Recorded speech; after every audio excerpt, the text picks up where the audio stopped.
성부와 성자와 성령의 이름으로 아멘. 슬기로운 성경 통독 5번째 시간입니다. 오늘 8장부터 읽을 차례고요. 5장부터 7장까지는 산상설교라고 해서 산 위에서 예수님께서 여러 가지 가르치시고 이제 내려오십니다. 나병 환자를 고치시다.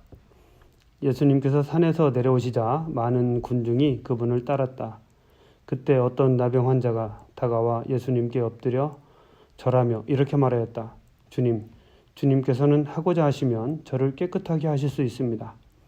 예수님께서 손을 내밀어 그에게 대시며 말씀하셨다. 내가 하고자 하니 깨끗하게 되어라. 그러자 곧 그의 나병이 깨끗이 나았다. 예수님께서는 이렇게 말씀하셨다. 아무에게도 말하지 않도록 조심하여라. 다만 사자에게 가서 내 몸을 보이고 모세가 명령한 예물을 바쳐라. 예물을 바쳐 그들에게 증거가 되게 하여라. 예수님이 첫 번째 내려오셔서 하신 기적이 나병 환자를 고치신 일입니다. 이 불행의 레벨로 하면 거의 10에 해당된다고 볼 수 있죠. 그런 사람을 첫 번째로 고치셨다. 저는 이것이 의미 있다고 봐요. 백인 대장의 병든 종을 고치시다. 예수님께서 가파르나움에 들어가셨을 때 한 백인 대장이 다가와 도움을 청하였다.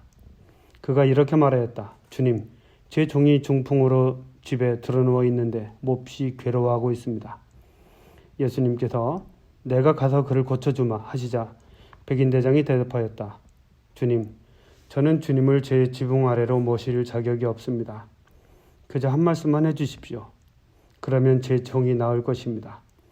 사실 저는 상관 밑에 있는 사람입니다만 제 밑으로도 군사들이 있어서 이 사람에게 가라 하면 가고 저 사람에게 오라 하면 옵니다. 또 제 노예더러 이것을 하라 하면 합니다. 이 말을 들으시고 예수님께서는 감탄하시며 당신을 따르는 이들에게 이르셨다. 내가 진실로 너희에게 말한다.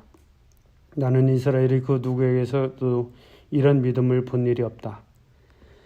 내가 너희에게 말한다. 많은 사람이 동쪽과 서쪽에서 모여와 하늘나라에서 아브라함과 이삭과 야곱과 함께 잔치상에 자리 잡을 것이다. 그러나 하느님 나라의 상속자들은 바깥 어두움 속으로 쫓겨나 거기에서 울며 이를 갈 것이다. 그리고 예수님께서는 백인 대장에게 말씀하셨다. 가거라. 내가 믿은 대로 될 것이다. 바로 그 시간에 종이 나았다. 두 번째 기적이 백인 대장이 종을 고쳤다는 것도 놀라운 일이죠. 상속자들은 바깥 어둠 속으로 쫓겨나는 그런 모습입니다. 베드로의 병든 장모를 고치시다. 예수님께서 베드로의 집으로 가셨을 때 그의 장모가 열병으로 드러누워 있는 것을 보셨다. 예수님께서 당신 손을 그 부인의 손에 대시니 열이 가셨다. 그래서 부인은 일어나 그분의 시종을 들었다. 많은 병자를 고치시다.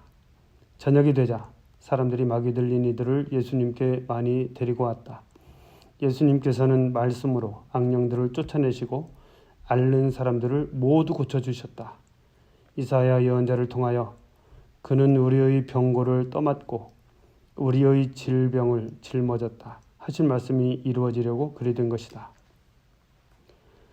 예수님을 따르려면 예수님께서는 둘러싼 군중을 보시고 제자들에게 호수 건너편으로 가라고 명령하셨다. 그때 한 율법학자가 다가와 예수님께 스승님, 어디로 가시든지 저는 스승님을 따르겠습니다 하고 말하였다. 그러자 예수님께서 그에게 말씀하셨다. 여우들도 굴이 있고 하늘의 새들도 보금자리가 있지만 사람의 아들은 머리를 기댈 곳조차 없다. 그분의 제자들 가운데 어떤 이가 주님, 먼저 집에 가서 아버지의 장사를 지내게 허락해 주십시오 하고 말하였다. 예수님께서는 그에게 너는 나를 따라라. 죽은 이들의 장사는 죽은 이들이 지내도록 내버려 두어라 하고 말씀하셨다. 다음은 풍랑을 가라앉히시다. 예수님께서 배에 오르시자 제자들도 그분을 따랐다. 그때 호수에 큰 풍랑이 일어 배가 파도에 뒤덮이게 되었다. 그런데도 예수님께서는 주무시고 계셨다. 제자들이 다가가 예수님을 깨우며 주님 구해 주십시오. 저희가 죽게 되었습니다 하였다.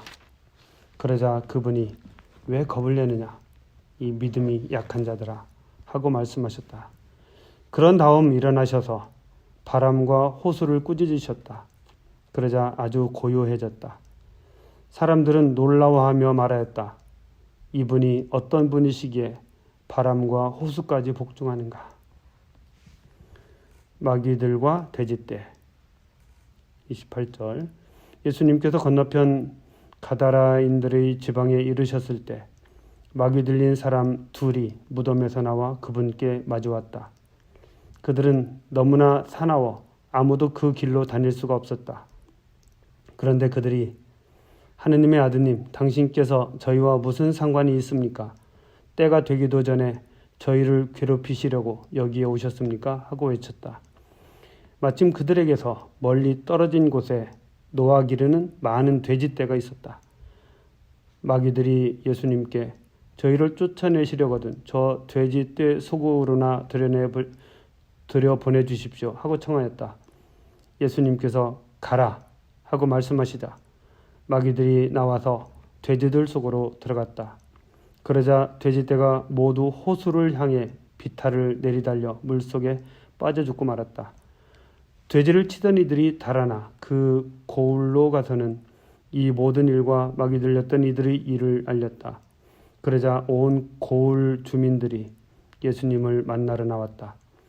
그들은 그분을 보고 저희 고장에서 떠나가 주십사고 청하였다. 9장. 중풍병자를 고치시다. 예수님께서는 배에 오르시어 호수를 건너 당신께서 사시는 고을로 가셨다.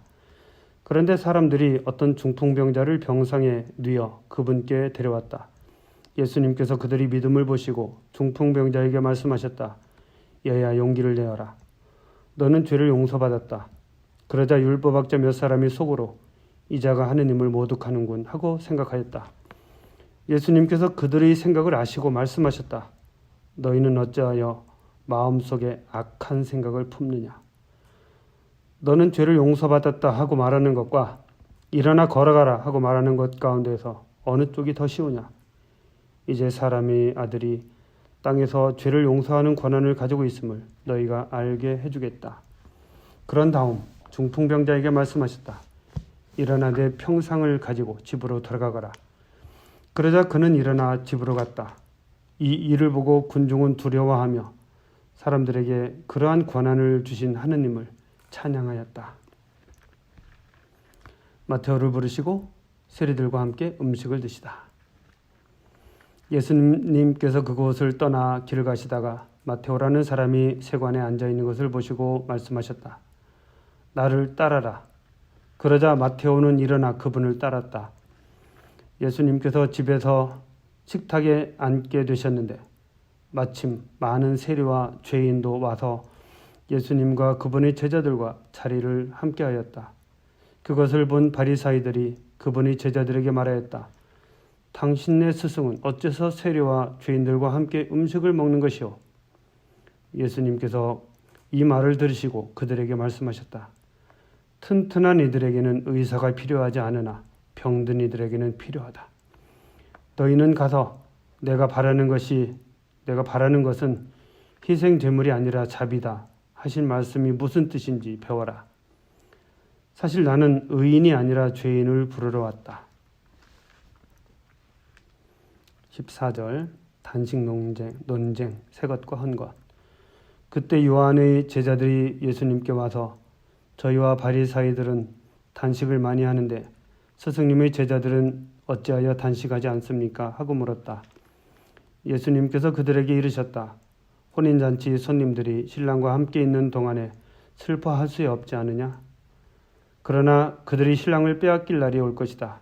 그러면 그들도 단식할 것이다. 아무도 새 천 조각을 헌 옷에 대고 꿰매지 않는다.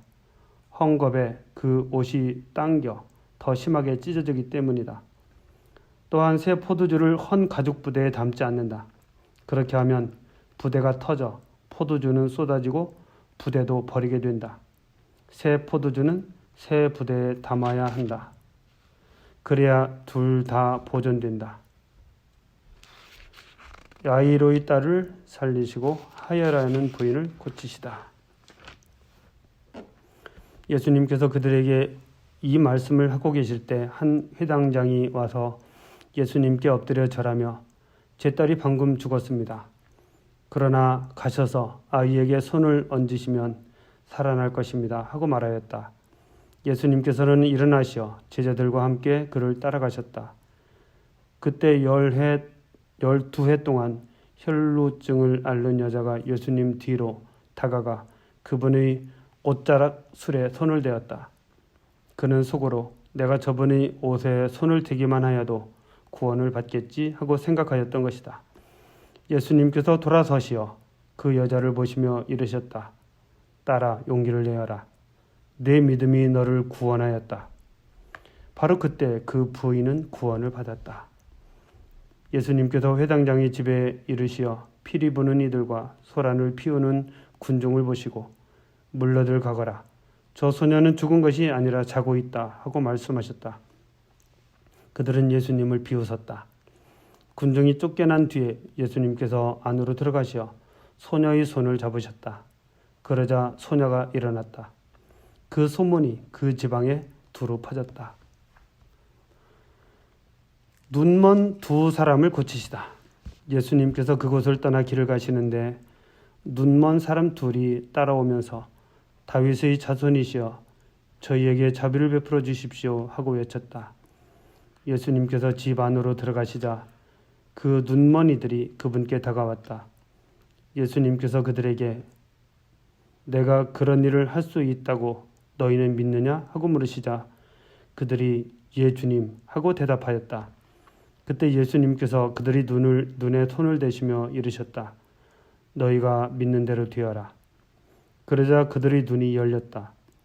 예수님께서는 아무도 이 일을 알지 못하게 조심하여라 하고 단단히 이르셨다. 그러나 그들은 나가서 예수님에 관한 이야기를 그 지방에 두루 퍼뜨렸다. 말 못하는 일을 고치시다. 그들이 나간 뒤에 사람들이 마귀 들려 말 못하는 사람 하나를 예수님께 데려왔다. 마귀가 쫓겨나자 말 못하는 이가 말을 하였다. 그러자 군중은 놀라워하며 이런 일은 이스라엘에서 한 번도 본 적이 없다 하고 말하였다. 그러나 바리사이들은 저 사람은 마귀 우두머리의 힘을 빌려 마귀들을 쫓아낸다 하였다. 추수할 것은 많은데 일꾼은 적다. 예수님께서는 모든 고을과 마을을 두루 다니시면서 회당에서 가르치시고 하늘나라의 복음을 선포하시며 병자와 허약한 이들을 모두 고쳐주셨다. 그분은 군중을 보시고 가엾은 마음이 드셨다. 그들이 목자 없는 양들처럼 시달리며 기가 꺾여 있었기 때문이다. 그래서 제자들에게 말씀하셨다. 수확할 것은 많은데 일꾼은 적다. 그러니 추수할 밭의 주인님께 일꾼들을 보내주십사고 청하여라. 오늘은 여기까지 9장까지 읽었습니다. 성부와 성자와 성령의 이름으로 아멘.